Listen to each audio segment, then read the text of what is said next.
Hello everybody, welcome back. I'm the Stratch Professor, and today we're going to be doing the tier list for support for patch 13.14. So as always, if you enjoy the content, please be sure to like and subscribe. It really helps out a ton on the channel. Be sure to check out the rest of the content as well. We're going to be back to streaming, so usually starting around 10 p.m. Eastern Standard Time, probably going until about 1 a.m. Eastern Standard Time most nights. So come by, check it out. Very friendly, chill community. Love to hang out and chat with you about League or anything else you want to talk about.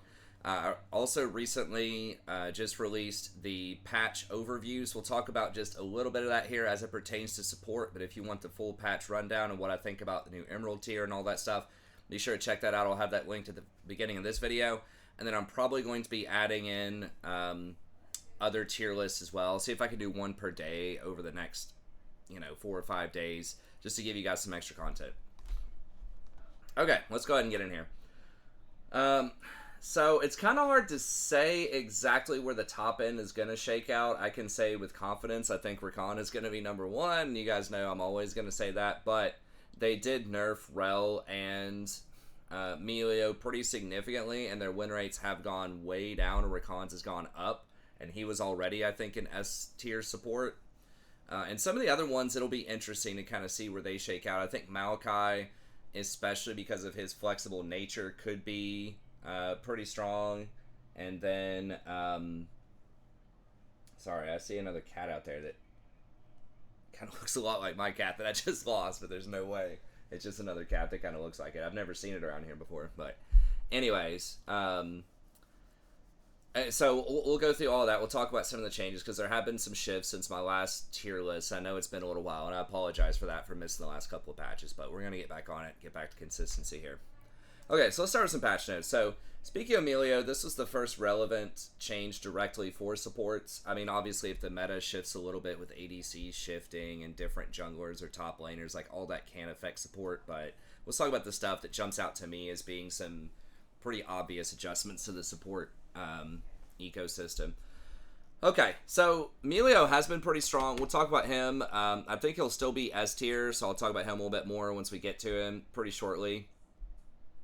But his passive is getting nerfed from 25 to 80 based on, I don't remember if it's your level or their level, but based on somebody's level, down to 15 to 50. So that's 10 less damage early game. And you got to remember, he triggers this a lot. Like, this is a lot of the damage in his kit. Most of his abilities don't do any damage at all. So being like directly, so this is a huge part of everything that he does. So nerfing this passive is a big damage reduction, and especially because you can trigger this on multiple allies, and often you can trigger this multiple times in the same fight with his W. So that's what makes the trading in lane so powerful early on for Milio. I'm not sure how often it triggers, but I think if you sit in that W the whole time, it's 2 or 3 triggers on it.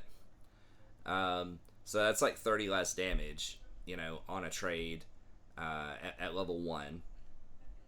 And then it goes up and it's 30 less per tick later on, so it's potentially 90 less damage per person that's sitting in that W.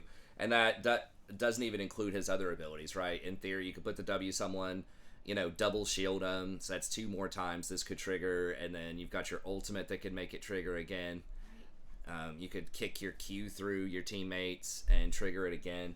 So this is going off all the time. It's a big hit to his damage. And that's a big part of why he's so strong, is that he can be so dominant in the early game with trades because of this and because of the way the W interacts with Aerie. To just give a bunch of shields. And then warm hugs, the movement speed is going down a little bit. And this is a big deal too, because you can stack this on the same person. So if you like double stack this on your Hecarim or something running in and you pop Shirelia's, it's just like an insane speed boost where you can run down anyone anytime. And now instead of 50%, it's 40%. So again, it's not like unplayable, but it's a pretty substantial nerf to 2 of the things that really make him strong. So they are keeping his shield strength, which is really good considering you can double stack it. They're obviously keeping his ult, which I think is fine. But they are taking away a lot of his most prominent features. And then Rell, they're removing 3 armor baseline, which is pretty significant for a champion that has to engage, especially it's going to be taking a lot of minion damage. It's going to stay in combat in the laning phase. And then she steals a lot less for other people too.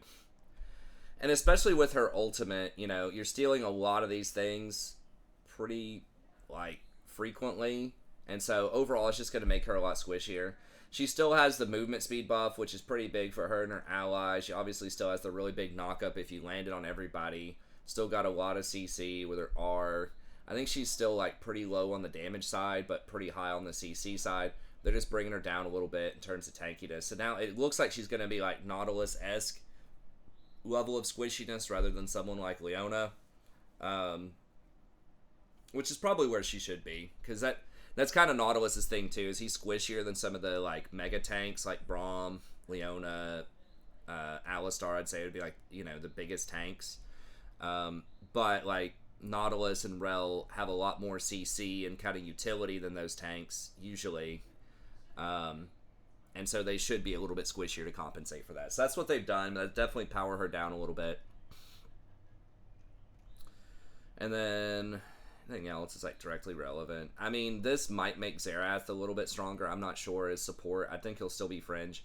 Now, Zyra is one that I did notice, and we'll talk about her in a little bit. I did notice her win rate bumped up a pretty decent little chunk, 1 or 2%. I didn't think this was going to be that significant, but basically your plants are a lot more resilient to damage, so it's less likely people will be able to kill them. And then you clear the jungle faster if you want to jungle with her. As soon as you put 1 point in W, you get a couple of seeds, which not a big deal in my opinion, but you know, if you want to go for a level 2 or level 3 all in, that does help with that very, you know, narrow window right when you level it up. Grasping Roots, you can now flash and use Grasping Roots if you want. I'm not sure what all that's supposed to open up. I guess you get to queue that buffer timer a little bit, maybe. I don't know. Do something sneaky with it. It's still a very slow-moving, slender skill shot. And then a little bit of quality of life with the R. They didn't do anything with the plant logic. That was the big one. Why she was in the meta for a little while there, maybe a few years ago, was the plants automatically attacked enemy champions if they were in range. So even if someone was close to the ranged plant, but other minions were closer, it would still attack that person. Versus they changed it now where you have to hit the person with a spell or an auto attack in order to make the plants target that player. Which doesn't sound like a lot, but it actually is in a lot of situations, because you know, those plants could harass from so far away, right? It was like 1,300 range or something if you use a Q plant with your max range Q. Probably even further than that, probably like 1,500 units away. So that was her thing, was basically undodgeable, like really strong harassment with Comet early on. But she doesn't have that anymore, so I don't know. I didn't think it was a big deal, but her win rate is going up, so we'll talk about it. Axiom Arc, sort of whatever. They're trying to bring Assassins back in, which is going to hurt squishy champions, obviously, and it's going to make tanky champions better. Or champions that can peel and protect people a lot better. Rakan does that. So the fact they're making Axiom Arc a little bit better and Prowler's Claw a little bit better, I'm still not sure we're going to see like Zed and Talon every game. I don't think that's necessarily going to happen, but you will see a little bit more of those champions getting played. Now, this is a big one. The Gale Force going to 120 seconds is massive, especially for a lot of skill shot engaged champs.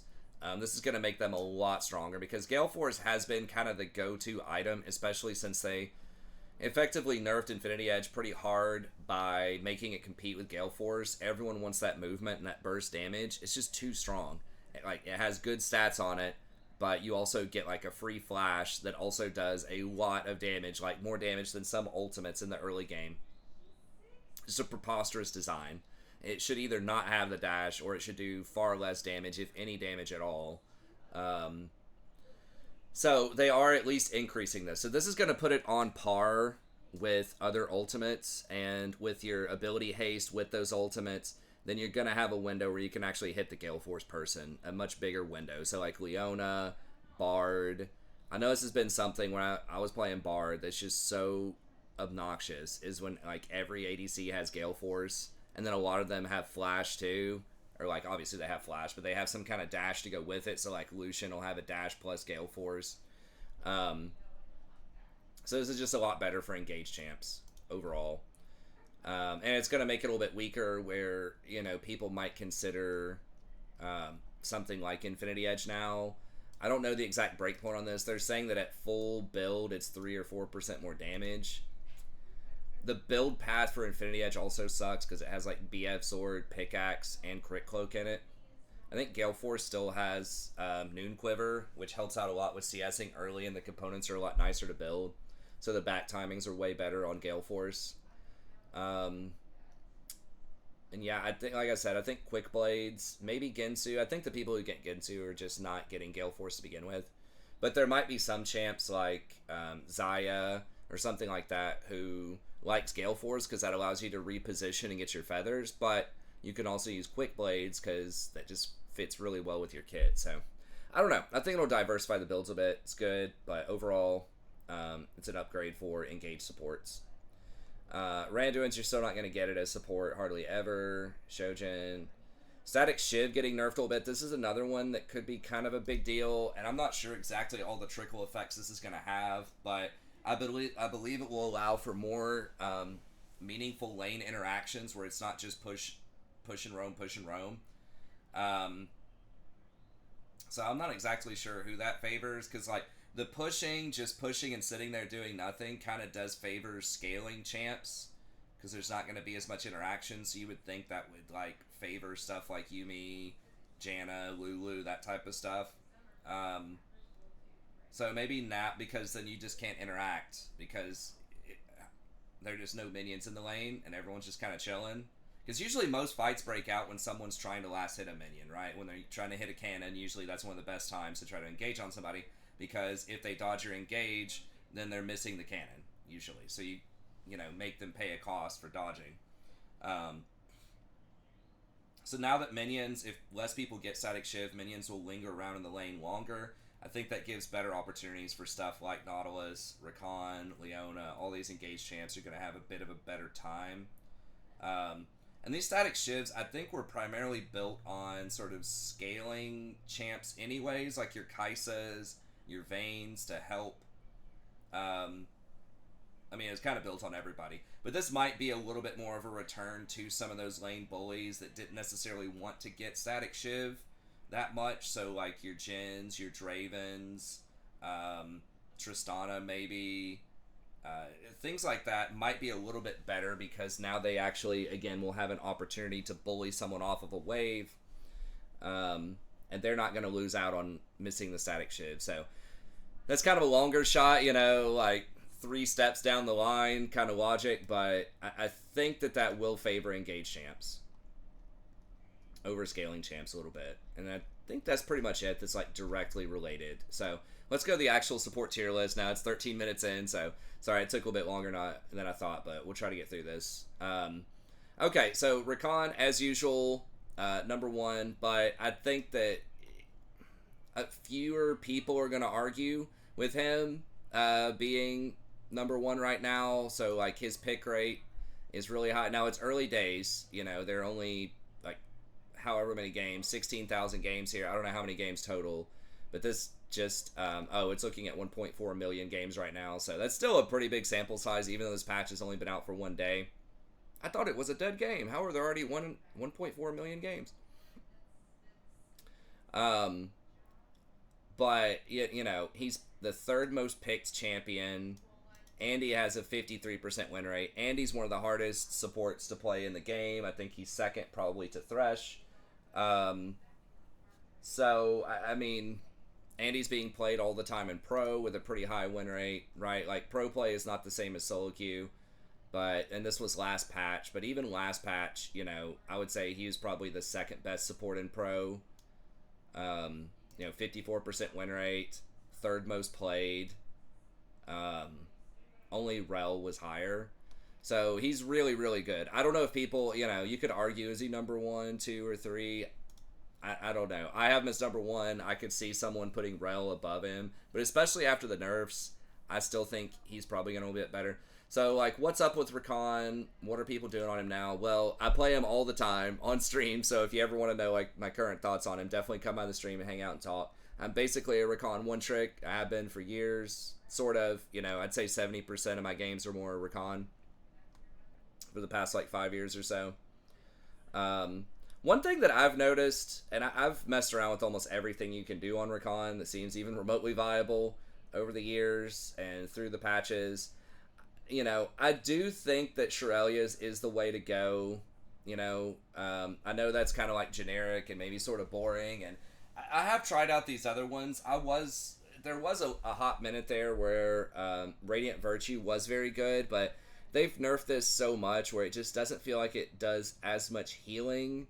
Um, and the big one is it's just hard to make plays. Like that's the whole thing with Rakan is he's very very good at making plays.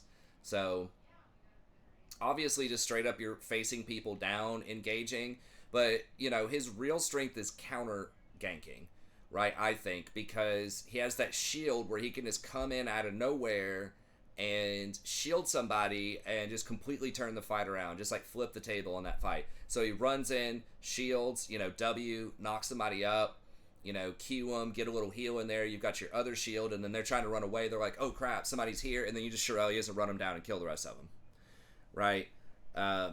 So it just feels like Shirelias just enables that playstyle a lot more, and it allows your allies to catch up to you too, because sometimes when you're running ahead with just your R, or you want to flash W somebody, you don't have a lot of CC on a single target, like a Leona, Nautilus, or whatever. You're only going to, really in a lot of situations put like 2 seconds on a max, and you go in, charm them with your W, knock them up. So you really need that time to count. You really need your teammates to run in there and be able to follow up. So Shirelia's just enables that a lot more. And the fact that you have 2 shields, even just kind of rotating around the map, even when you don't pop your Shirelias, just shielding somebody, waiting a few seconds, and shielding them again to get double value out of that. Every cooldown on your shield is really nice. So movement speed in general, it's a huge premium for Rakan. Also, when you're trying to dodge skill shots, which you have to do as Rakan a lot, because unlike traditional hook champions, he has to basically, headbutt his way in there. So if they hit you with a line skill shot, it will stop you in your tracks, right? If they hit you with a Morg Bind, Lux Q, Milio Q, Rell Q, like there are a lot of things that stop you. So you have to be able to dodge that stuff, right? You either flash it or you have to strafe, and dodge it to the side. And so Shirelia's giving you that extra movement speed helps out a lot with that. Versus obviously someone like a Nautilus or a Leona, if you throw your hook and they bind you, or whatever, you're still going to go on your target. Unless it's Milio who like displaces you back, or Janna. But yeah, I think Shirelia's is the primary item I would get in virtually every situation now on him. It's just too good. And then I think it starts to get a lot more interesting at the second item, and I had not been getting Zeke's Convergence like that often because I just felt like it didn't do like that much. But the last, maybe 10 games or so I've played Rakan, I have been getting Zeke's, and I really, I do like this item a lot more, especially if the enemy, has like 4 AD champs, or even like 3 pretty heavy AD champs. You get a lot of armor on this item at 45. It still has some pretty good ability haste. The mana is kind of whatever. That's sort of a free stat on it. That is nice. For some longer fights, you can run out of mana. And then you do like a pretty respectable amount of on-hit damage that you're adding as well. And that is also for ability hits. So that does not work with Azir soldiers. Every auto attack, I've tried that. That does not work. It says ability hits, but I think it's just every time they cast a spell. But there are some champs where the ability hits, where they go in and they hit them with like 3 or 4 abilities at once, where that can add up, right? Even some assassins, like a Zed or something's going in and, that thing's doing an average of 60 or 70 extra damage per ability hit after all the modifiers. It's still pretty good if they hit them with 3 abilities and an auto attack, it's like 300 extra damage. So it's a pretty good ability. Overall, and it has a nice little stat line. The thing that I had been getting quite a bit was actually Knight's Vow, which has significantly less armor on it, has 20 less armor, does have 150 more HP. I believe I would like the armor more in a lot of cases. They're pretty close value-wise. It just sort of depends. You get the base health regen instead of the mana. Both of those are kind of subpar stats late game. Same cost. This one does, like, basically redirect 10% of the damage up to 30%. So, it's sort of weird, but it's going to effectively give your teammate something like 10 to 15% more effective health in a fight, and it does heal you up a little bit too. So that's still really good if you want to protect somebody from assassination, but especially if you're ahead and your ADC in particular is really good, or they have Hurricane or Ginsu's or just something else that's going to be able to proc this multiple times, then that's pretty strong as well. Redemption is another one that I found myself getting a decent amount of time. If you're just having like huge team fights and you just want to be able to just throw down a little bit of extra support, then this can be, a pretty good little ability. It not only does like decent healing, but it also does that 10% of the enemy's health and true damage. So, even hitting like 2 people with this in a team fight, just offensively, right? If they have 2,000 HP, which is a low number, right? If they have 2,000 HP each, then that's going to be doing 400 true damage on top of any healing. So that's really good. But anyways, yeah, those are all good. Mikhail's obviously if you need a cleanse in there. I have gone away from Mandate. It just feels like it doesn't do enough. Like, yes, the ability power is good. Yes, that does scale well with Rakan. You do have the ability haste. The mana regen's kind of whatever. That bonus damage seems like it should be good, but it only triggers like once. It's okay. It feels like Zeke's is going to throw down more damage on a single target a lot of the time, and Rakan is only going to hit often 1 or 2 people. Sometimes you can disable 2 or 3 people at the same time. The Zeke's, I believe, it's anyone they hit. Oh, it's to that enemy. Never mind. It's just single target. But it just feels like on an auto attacker, they're probably going to trigger this 5 times, at least 5 autos. So it just feels like it's a lot more damage over time. And it just has a lot more scaling. Like, that has no scaling on it. This also scales with 1.5% of your max health and then 7.5% of your AP. So I am kind of off of Imperial Mandate lately. Same thing with Putrefier. It's just really underwhelming. There's not that much healing in the game, and even if you just look at the stats on this thing, even whenever you apply it, it's not as good. Like, you have to actually physically damage people to get the Grievous now, instead of just healing or shielding an ally. So it's a lot harder to keep this up in general. So most of the time, I would just default to Zeke's if you're not sure. If you want to protect a single ally, Knight's Vow. You want better team fighting redemption. And if you just really need to cleanse, Mikhail's. But those are most of the items I'd stick with in like 90% of the situations.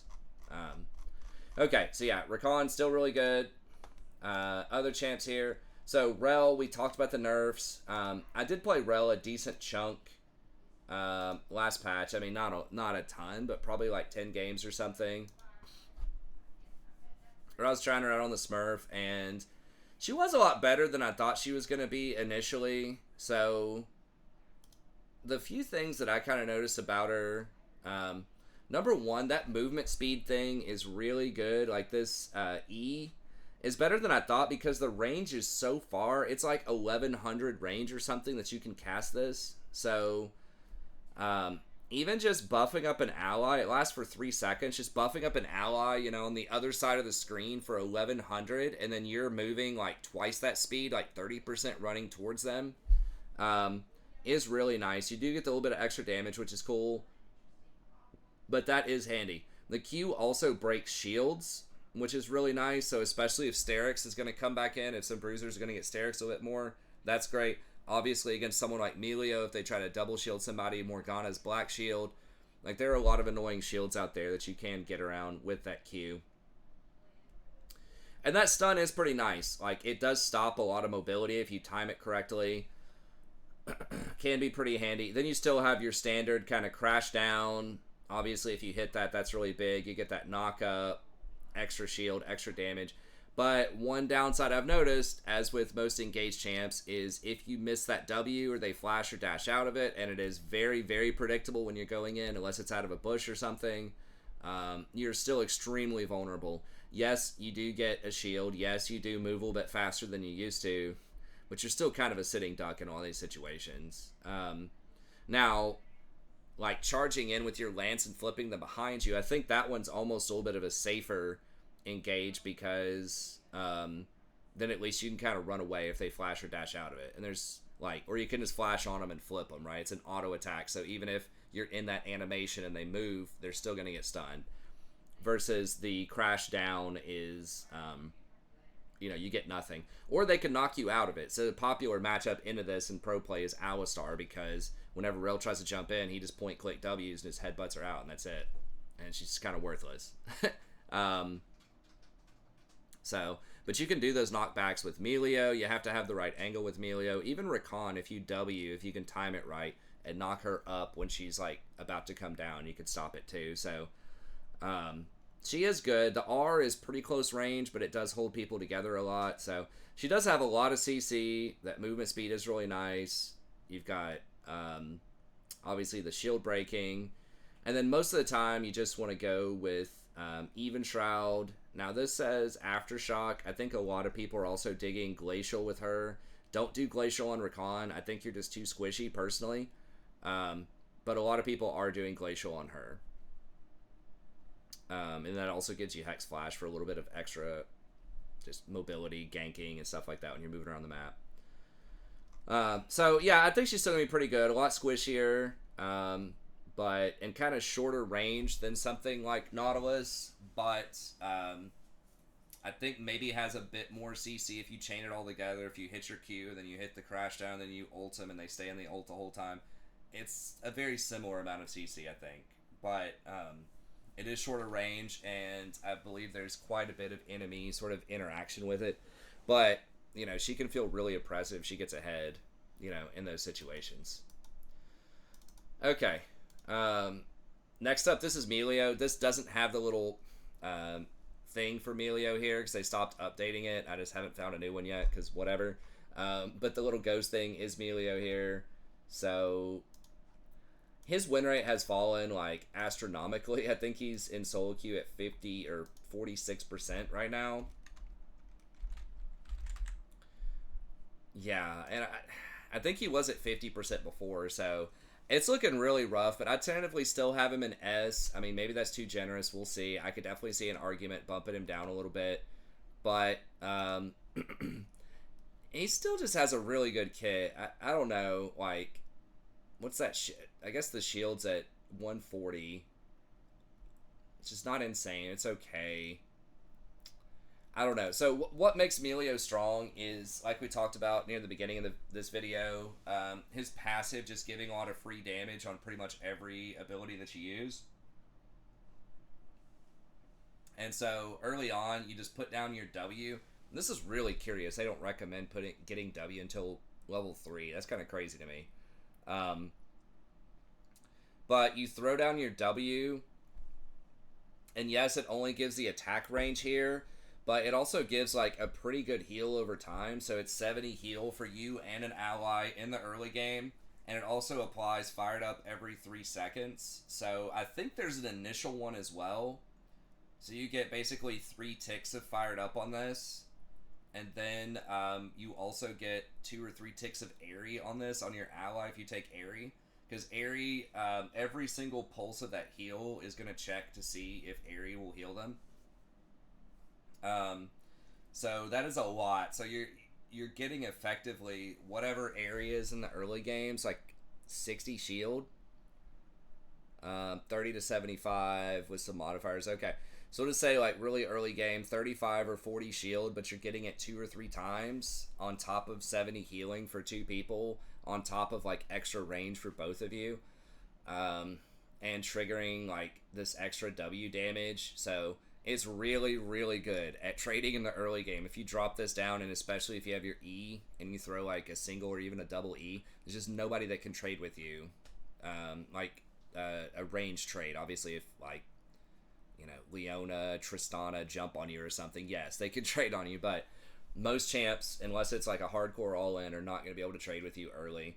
And then obviously scaling, he's pretty good. He can get Ardent Sensor. Again, that works really well with the W, giving extra on hit, giving extra movement speed. Now Ardent Sensor has been nerfed too several times, and that was one of the core items on him, so that has indirectly knocked him down too. And then you really want the Shirelias to kind of go with the E and just kind of double down on that movement speed.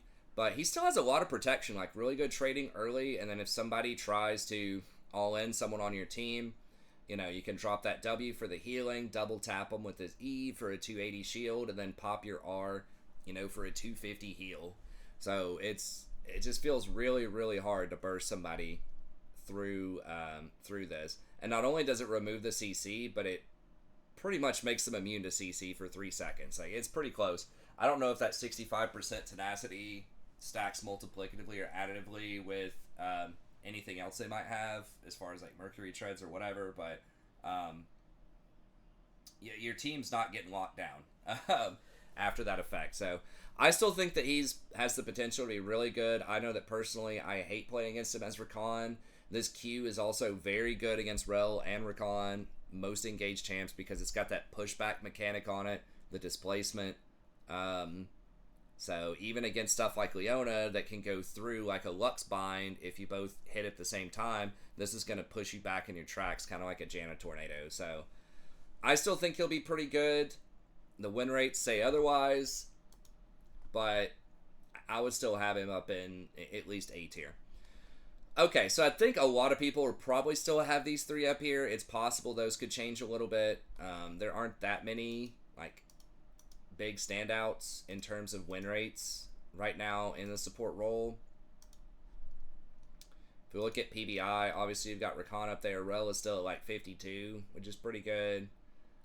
Zyra's a little bit higher. Xerath's a little bit higher. Kind of lower win rate or play rates, but I mean 6% on Xerath is respectable. You got to look at those numbers, and then 4% on Zyra.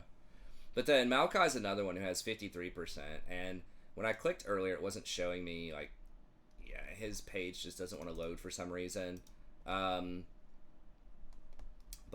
Maokai still has a lot going for him. First of all, and this is kind of the same with Rell that I didn't mention before, is they can be a flex.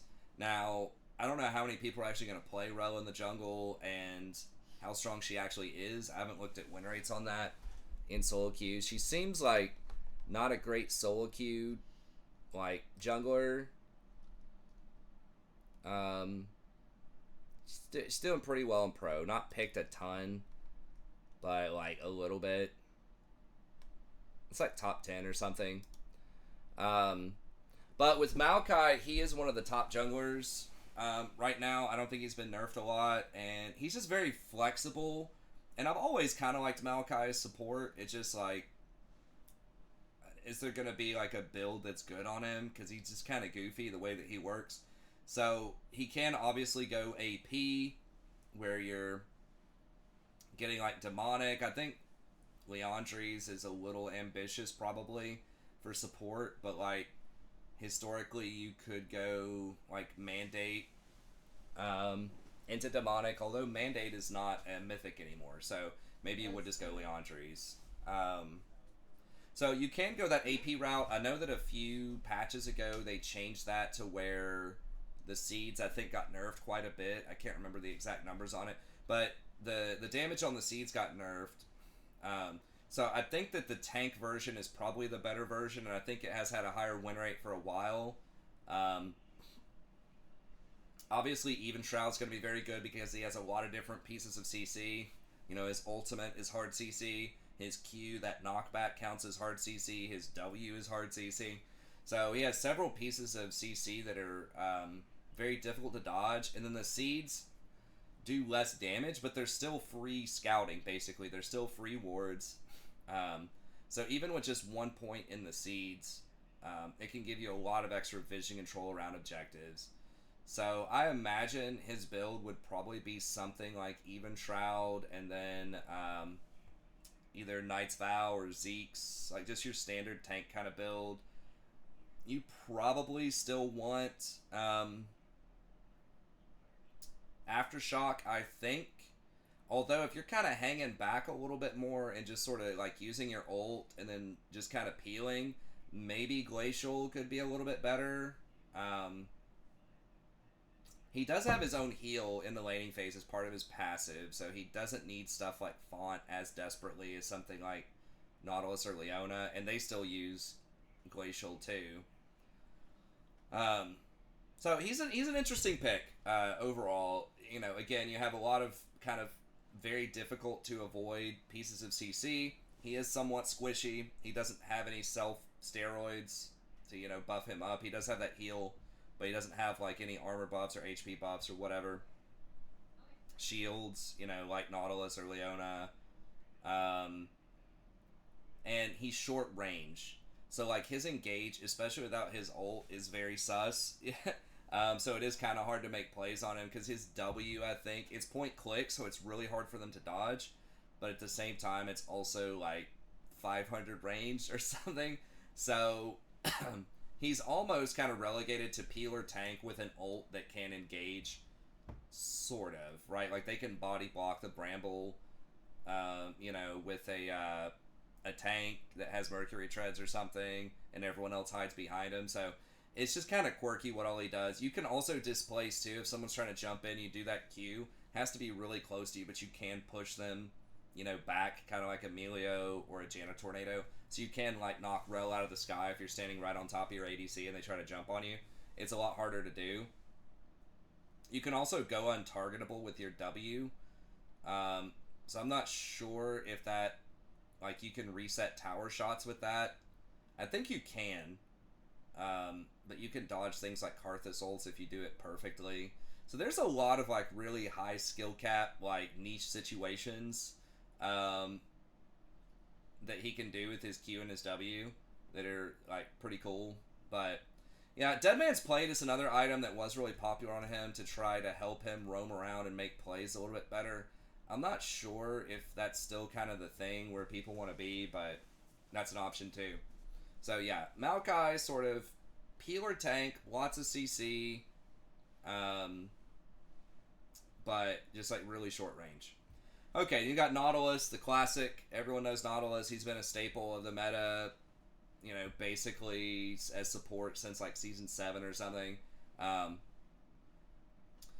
Really good CC. His hook is one of the easiest hooks to hit in the game. It's a very fast animation, and has a massive hitbox, so it's really easy to hit.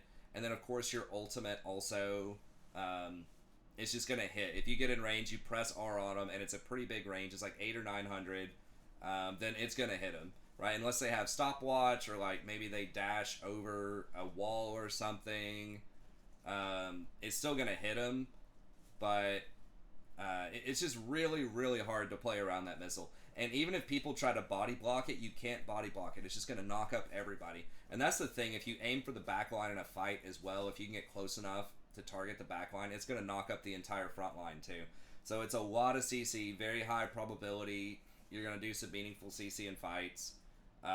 You can very easily start fights. Now, the one caveat to that Q being so easy to hit is it cannot go over walls. And that takes away a lot of your gank options, in my experience, which can be a little frustrating. However, you can use that hook to potentially get away from stuff, which is pretty cool, right?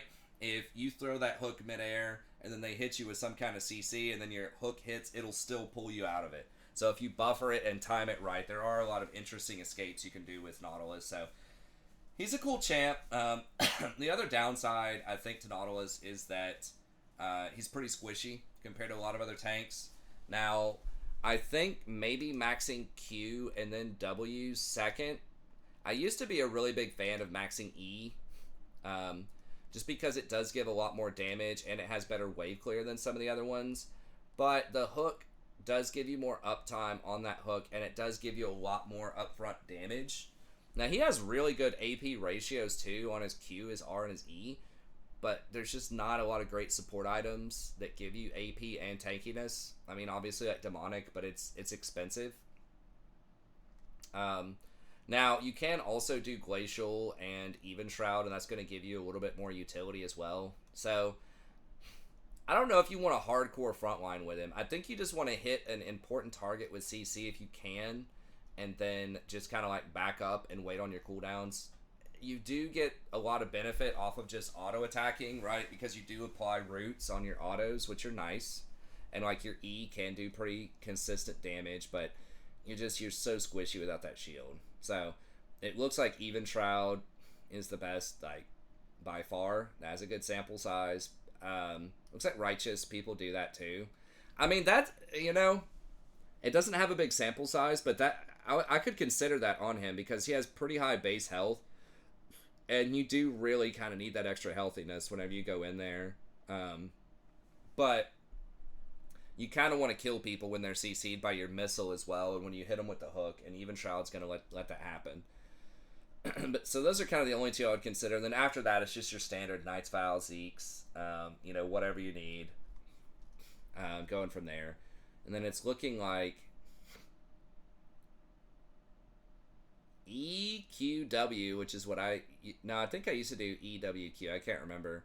Has a pretty high win rate, but it's a super low sample size. It's like pretty much everybody's doing what I said, kind of the modern Nautilus, which is QWE. I feel like W has to be your second one almost no matter what, or you're just going to be too squishy. It is a little bit wimpy, like the amount of like stuff you get for leveling it up. It's 1% max HP and 10 is its base, so you're getting like I don't know, 30 extra shield, which is okay. I wish the cooldown would go down a little bit or something off of that, but it is what it is. He's squishier, but he has a lot of utility, and you can kind of choose if you want to go just that extra damage debuff, which is most popular, and a big part of that's just its cost. It's 2,300, so you get to your second item faster. Or if you're a little ahead, or you're feeling a little ritzy, or you just need to be that primary tank a bit more, you can go Radiant, and that will help out quite a bit. It does have 150 more HP on it, and then 12.5% of your max health. On top of that, is going to be 250 if you have 2,000 health, extra 250 up front, and then you're going to heal for that extra 200. So you're getting, I don't even know, 500, 600 extra effective health in fights, which is a pretty big deal, and healing your allies. So anyways, Nautilus still going to be good. Now, his win rate, not fantastic in solo queue right now. I think he's like 50 or 51% or something. And then even in pro, where you'd think he really shines, he's like the second most picked. But he only had a 44% win rate. And again, a lot of that, he's just so squishy. And that's my experience with him, too. You just kind of get nuked whenever you go in, compared to some other tanks. But if you can navigate it, make good decisions on the engage, and position well, he can be pretty good. Then, of course, we have old trusty Blitzcrank here. Not a lot has changed. It really doesn't matter the items that you buy on him. Probably just even Shroud, right? Just so you get that extra little bit of damage for the burst. And then most likely, Knight's Vow or Zeke's. You hit your hook, you completely destroy people, or you don't, and you're worthless. That's basically the Blitzcrank story. And he has the most powerful hook in the game for that reason. It's just, it's got a huge hitbox, massive range, massive damage, and that's just what he's all about. He's very one-dimensional, but that one dimension is extremely good if you hit it on people. Now, the fact that Gale Force is getting nerfed a lot and that people may not buy it anymore is very, very good for Blitzcrank. He might be the biggest beneficiary of that because his hook is the most devastating, right? And it's extremely difficult for people to dodge that without having some kind of blink or dash, especially if you're throwing it out of a bush. So, Blitzcrank still Blitzcrank. People are, again, I think, going to continue to pivot more towards tanks now, and away from enchanters a little bit more. I think it's a pretty balanced meta, though. But if you start, if you see, like, Alistars and Rells and things like that, maybe not the greatest hook targets. However, early game, you can still kill them, too. Alistar's the toughest one. But, if you hook a Nautilus, or you hook a Rell, or a Thresh or something, you can still blow them up. So, I think Blitz is still going to be quite good, but it's extremely skill dependent. Okay, and then Sona, not a lot has changed here. Obviously, they nerfed Ardent Sensor a while ago, which was a pretty good pickup for her. Moonstone, they buffed a little bit. I forgot they also nerfed that Athene's Unholy Grail item. I can't remember the name of it. But that obviously hurt her a little bit too. She's down, I think, at like 51% or something. So you probably still just go for the Athene's item, plus, your tier item, and then the game's probably over by the time you complete those two. But good early game harassment. Her heal is very expensive and inefficient in the early game, so be aware of that. You don't want to be taking a ton of trades against some of these other poke champions or Zyras if she starts becoming more popular and stuff like that. But she still scales very well in the game. She can give movement speed to a lot of people. Dishes out Airy really well. if you want to get Ardent Censer, Staff of Flowing Water, whatever, obviously distributes that very well. So very squishy, vulnerable champ, but can really put out some pressure in the early game and scales pretty well late game. Okay, and then Janna, very good peeler, probably one of the worst engaged prospects out there. If you hit a max range tornado using Glacial, she does use Glacial very well, one of the best Glacial users out there, especially for a ranged user. It's good. So she still does Janna things, she disrupts, she knocks people back, probably want to do Moonstone.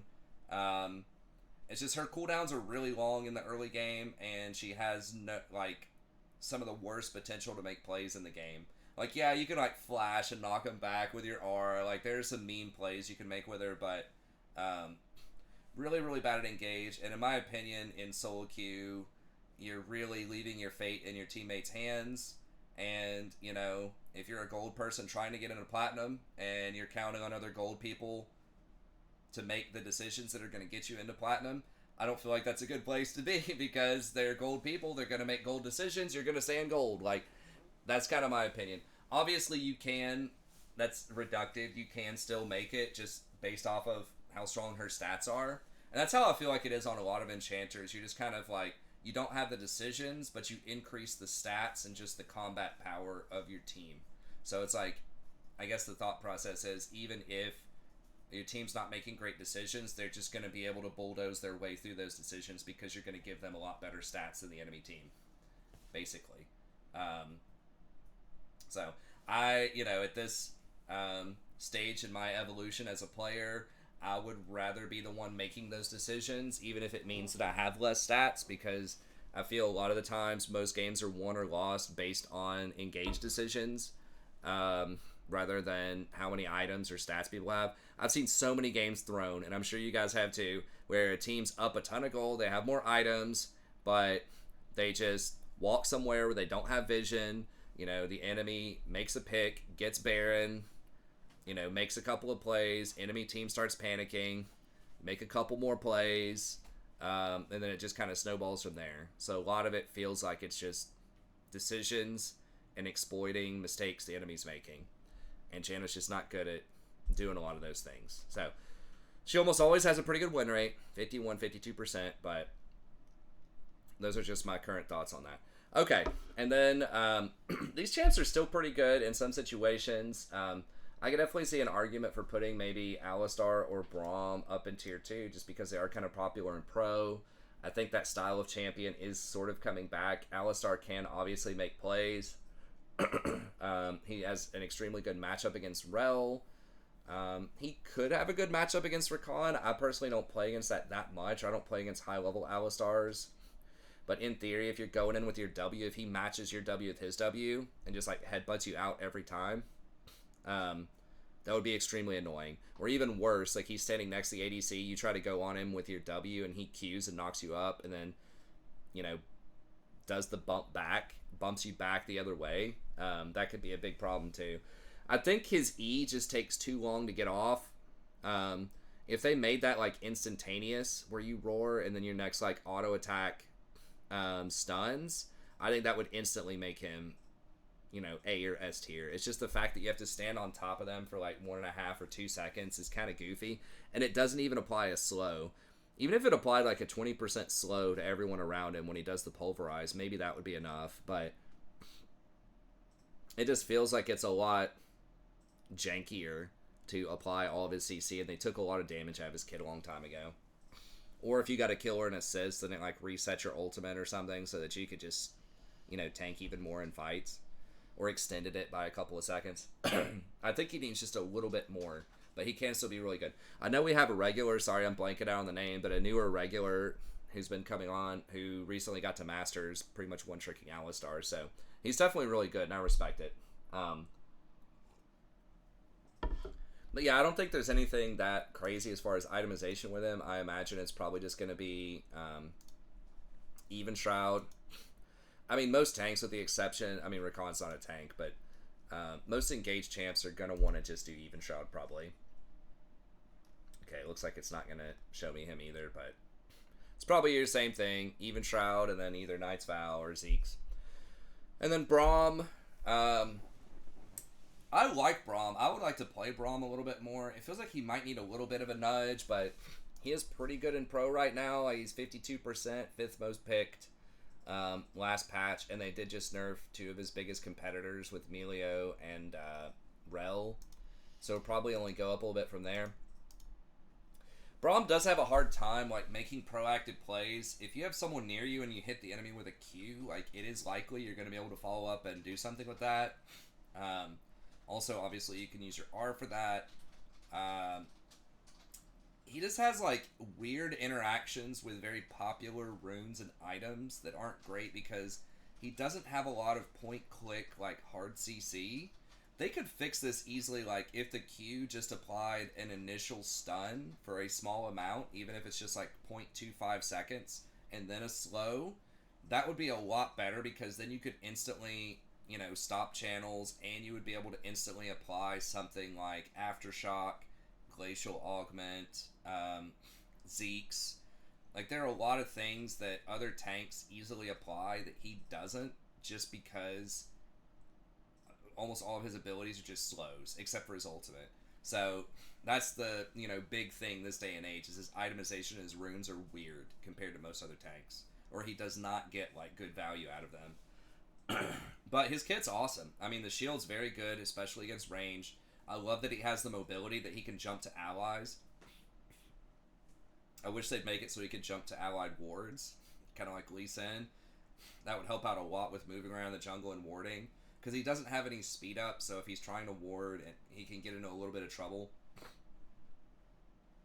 if he gets caught out. But yeah, very durable, really good in team fights. Applies quite a bit of CC when you like land those auto attacks. It's nice. That'd be another cool thing, was if allies could apply stacks of that, kind of like with Sejuani. Maybe that'd be OP. So I feel like kind of like Alistar, I feel like he's really good, but he just needs like just a little bit more for me to consider him like S tier, certainly. And those two could be an A tier. In pro, you'd probably put him in A tier. Are you gonna? It's 5:20. Okay, yeah, I'm almost done. Okay. Okay, and then the last few, and then we got to head out of here. I was gonna make this shorter, but it's my first one back, so we'll do a bit longer just to catch everybody up to speed. Lulu still pretty good. There's possible that we do see more like auto attack, hyper carry stuff. Now that Gale Force has been nerfed, maybe more people look to Gensu champions or champions that really use Infinity Edge well. Your Caitlyn's, your Jinxes, stuff like that, maybe. However, without the static Shiv, again, a lot of those champs are going to have a tougher time kind of wave clearing, and there's going to be more opportunities for conflict and engage in the lane. So I'm not really sure which direction it's going to go, but Lulu feels a bit rough. Obviously, there are great matchups with her. So Lulu Cog, Lulu Jinx can be really good. Maybe like Lulu Twitch can be really good. So there are situations where she's strong. However, the common, troubles with Lulu still persist. Number one, she's very short range, right? So her shield is only 650 range compared to Janna's is 800, and I think like Milio's is probably something like 700 or 800. She's really, really short range, and she has to, and her polymorph is extremely strong, but also short range and has a travel time. So you don't get there instantly. It doesn't seem like a big idea, but when you're trying to poly like a Zed or a Master Yi or like anything else, Hecarim, Maokai, anything that can go untargetable, by the time you get close enough to poly, they're probably already doing their thing where they're going untargetable. So that's a pretty bad, and it can be blocked by like a Braum shield or Yasuo wind wall, anything that blocks projectiles. So it is a very good thing. I wish they would make it like instant, and I wish they would increase the range a little bit to like 700 at least on her shield and things. So she's still pretty good at buffing up single target. She just has some of her historical problems, and the fact that Ardent Sensor has been nerfed so much is a big problem for her, because that's kind of key to her identity. That's a big part of her power. So I don't know. She's okay. She's still playable. You can still win, but I would only do it with those certain like really, really synergistic matchups that favor her. Then Renata, I've been seeing her summon pro. I don't think a lot has changed with her. She does like Shirelia's, which is a good item. You know, still pretty good at peeling. Okay at trading. Not amazing early game. She's okay. Just not a lot that stands out. But if they do have an assassin, you know, that's really trying to blow up one person, and we might be seeing more assassins, then her bailout can be really good if you're going to be able to bail somebody out and then pop Shirelia's, run them down, kill them to get that reset. Okay. Then we have Zyra. Again, I didn't think it would be this big of a deal, but the win rate does seem to be quite good on her right now. So maybe those things matter. So Zyra does historically provide a lot of damage in the laning phase, as long as you don't get engaged on. She can be quite strong, and it looks like a lot of people are just going Leandre's, Rylai's. Rylai's on her, if you're wondering, any champion that has pets, those pet attacks count as spell hits, and that applies Rylai's. So whenever you see, like, you know, Malzahar, Zyra, you know, champions like that, they almost, Heimerdinger, they almost always want this item because of its interaction with the pets, which is quite strong. So, yeah, pretty good, I guess. Spam plants early, do damage. She's pretty good at vision control, not quite as good as something like Maokai. Just putting plants in brush can help you fight over pink wards and so on and so forth. Zyra's big problem historically, which I don't think they've solved, but maybe she's able to power through it with a super dominant laning phase. It's just that she's very squishy, she's very slow, and she does not have a lot of things to stop people from getting you later on, especially in 2023 when everyone has a billion dashes. It's a problem. But she is one of the best at solo killing people out of bushes. So, mid to late game, you don't even need an ally to be around. You just hit someone with your E, just roll your hand across the keyboard, put all your plants up, ultimate, boom, they're dead. So, still got a lot of damage, still immobile, still vulnerable, but if you snowball your way to victory, it can be good. I'm not 100% sure what happened to Annie at the end. I think they nerfed her shield, or maybe it was her Q. But she's had several nerfs. She can still kind of poke early. She is a, you know, a relatively immobile mage. She does get a bit of a speed up off of her shield. Tibber still does pretty good damage, I think. But, man, she's just really fallen off a cliff. She's sort of the flavor of the month. So I think they nerfed the damage on her Q. It's just not going to show me like half the champions, I guess, for whatever reason today. But I think she can still kind of be good. Obviously, like, solid all-in damage with the Rylai's thing. Like I was talking about the other ones, you can apply a lot of slows to people in team fights, but still very squishy, very vulnerable to all-in engage. Pretty much has, you know, one ability that matters late game, which is the Tibbers. I guess the shield kind of matters a little bit. Lux, still pretty good. Long range, great harassment. Really good 2-second bind off of just 1 point in the ability. Pretty good all-in damage early on. Does fall off pretty hard late because she doesn't have any percentage health or true damage or anything like that. But if you do bind squishies later, it's nice. Has very good vision control for a mage. Long distance, and that E can stick around for quite a while. And if you use that E correctly, you can really control zones very well. Certain ramps and other things like that. People will not want to walk through it when you have that up, because that means you're going to be able to hit your Q for free. So, pretty decent little versatile champs. Just the itemization's not great for her. Pike, you know, still good if you hit your Qs, but it's kind of all he has as far as abilities. You have to be really far ahead to get those resets. Itemization is not great on him, especially after they nerfed Umbral so much. But if you snowball, he can still be good. Nami, I'm not sure. She's just kind of fallen off a cliff. I don't know if they nerfed her or like how much they nerfed her, but like on this patch, I think it's the lowest I've ever seen her. It was like 43% or something. No, maybe not that low. It was pretty low, 44%. So I'm not sure what the heck happened to Nami. But I guess it was just that the Athene's item maybe nerf. But yeah, with Ardent and Athene's being nerfed and Lucian not being like super popular right now, who is sort of her main man. Not all family traits should be passed down. Unlock your child's full potential with Smart Screen Time. Get Lovebug Learning, the leading character development platform for kids. I wish Lovebug was around when Daddy was still growing has a up. lot of good damage. I could definitely see an argument for her going up into A. This B is not necessarily in any particular order. I think like the first few are kind of strong, but I could definitely see like Leona coming over here. Really nice engage. The nerf to Gale Force means you're going to be able to land your R much more often. So if you can snowball and you can get ahead and you have a kill lane, Tristana, Draven, Jhin, that type of thing, the Leona can be really good right now. She has no reverse gear. If you get counter ganked, you're dead. If your team doesn't follow up, you're dead. If you get caught walking around, between lanes, you're dead. So it's just very, very aggressive offensive champ with no defense.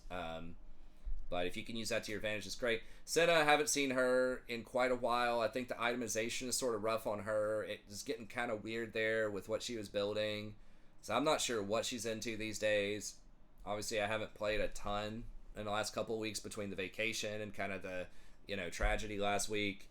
But she's still pretty good early game pressure, presumably can stack up souls really well, scales pretty well into the late game. And it's just, I think a big part of it too is her items. She didn't get a lot of love from the support item rework. Everyone else, their items got cheaper. She still has to buy like 3,000 gold items, I think. So that hurts her a lot as far as like power curve. And then Thresh, the last one I'll talk about here. If you hit everything, he's still really good. The fact that some of these other champs are getting nerfed is good for him. I think he's 50 or 51%, so he's definitely playable. He's definitely strong. If you're extremely good on him, I could see him being as high as S tier. He always has a ton of versatility, but it's just really hard to make stuff happen, especially in the mid to late game, because he doesn't have a lot of great access to the back line, right? Like, a lot of times people are just going to stand in front and eat your hooks, but he can be pretty good. And then Soraka is the final one. You got Moonstone, you've got some decent trading in lane, but with all those enchanter items being nerfed, I think it's probably problematic. Moonstone plus Redemption is still good on her. But sort of like I was talking about with Janna, she just can't make a lot of plays herself, can't punish the enemy by herself. You're just effectively buffing up the stats of your team. So if you think your team's going to make like okay decisions and you just want to help your team basically get a bunch of HP, then she can be okay. But anyways, okay, that's going to be it. Thank y'all very much. As always, I appreciate it. Be sure to check out the stream starting most nights around 10 p.m. Eastern Standard Time, and check out the patch notes from yesterday, and check out the future tier list that I'm going to do over the next few days. Thanks. Have a good day. See you next time.